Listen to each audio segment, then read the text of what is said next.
Now that you've finished the first two projects, you should have a nice collection of pottery shapes and designs and patterns for you to work from. I'm assuming that you picked some, you drew some out, and so the next step, so these are not my drawings, but I would have chosen from these and embellished or put together different shapes. Here's some mugs.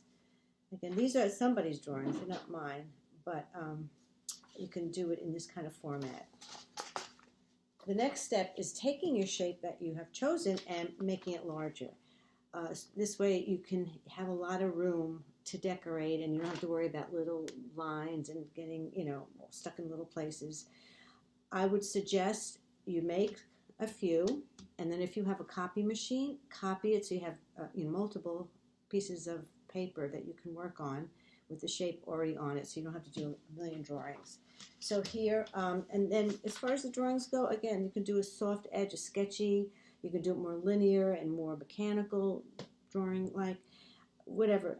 It's really about what you're comfortable doing. Then you'll choose some patterns. I just pulling out the patterns that are already started, which I had shown you before. This is from the internet, but you can see how this person did their drawings, which is very cool. It's a whole different collection. And here, this is a simple way for those who are not comfortable drawing. So if you want to get patterns like this, you can see that, it breaks it down. You start with the first zigzag, and then you're going to keep adding onto it. So once you complete that first line, you add the second line. It fits right into that groove, and you go all the way up until you have finished the whole piece, and you have this very cool pattern. I like that. You don't have to do the insides, or you can do anything in the inside, but just breaks it down in a very simple way, and I think it's helpful. So for me, I'm going to pick, I don't know if you can see this triangle shape. It's kind of a leaf shape, and I'm going to have some fun. I'm going to take some liberties. So as you see, I already started. Now, the pottery that I drew it has a little shape to it in terms of the circular, so it's a little different to draw on it. You can just do it flat where you don't have to worry about dimensions and having a sense of 3 dimensions. So it'll just be easier because you want to kind of go through a bunch of designs and get comfortable. So here I took that leaf shape and then I started putting it on places that I felt would enhance the vase.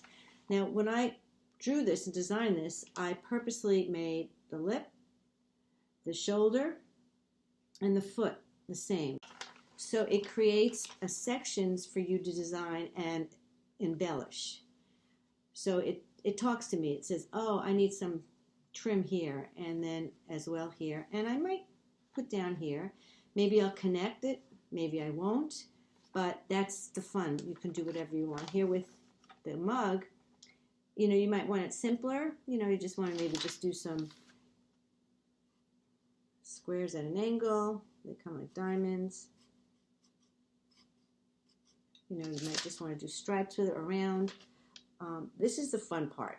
This is the fun part. Now the next step is once you draw it in, you'll be coloring.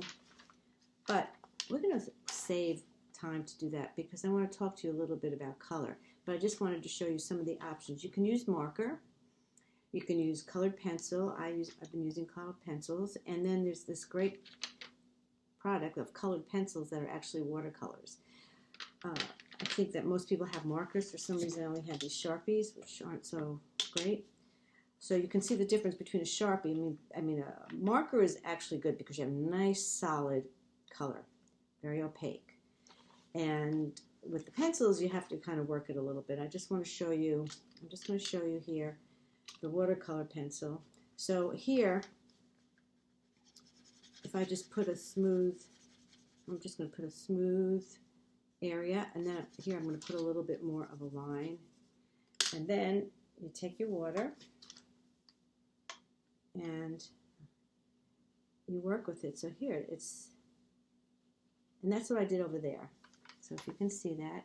Now if I do this hard line, it's different because you always kind of see that line, which I may or may not want. but it's a fun product. I really enjoy this. So put them together, have some fun. If you want to get ahead of yourself and do some color, please do. And I'll see you next time and we'll talk about color. Thanks.